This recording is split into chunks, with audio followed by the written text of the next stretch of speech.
নমস্কার বন্ধুরা, আশা করি তোমরা ভালো ও সুস্থ আছো।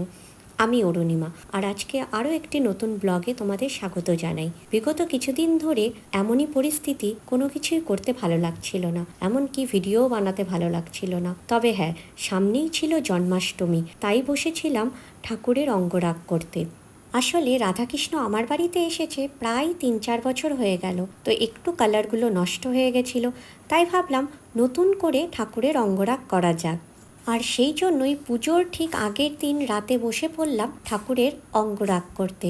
তোমরা কিন্তু অবশ্যই জানিও অঙ্গরাগ কেমন হয়েছে। তোমাদের সাথে কথা বলতে বলতে কিন্তু আমার কৃষ্ণের অঙ্গরাগ কমপ্লিট হয়ে এসেছে, আর এবার করব রাধারানীর অঙ্গরাগ। আর এই অঙ্গরাগ কেমন হয়েছে সেটা অবশ্যই তোমরা জানিও, আর দেখতে থাকো পুরো ভিডিওটা।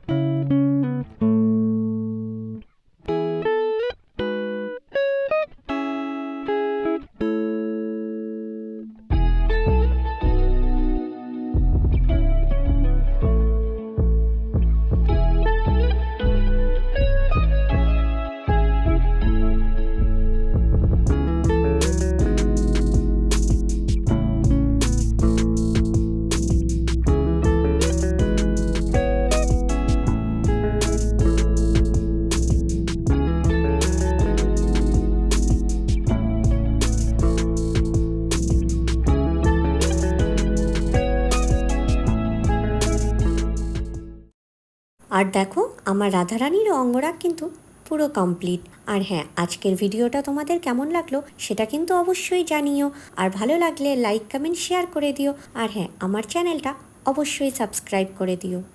আর হ্যাঁ, জানাতে কিন্তু একদম ভুলো না আমার কৃষ্ণ ও রাধারানীর অঙ্গরাগ কেমন হয়েছে।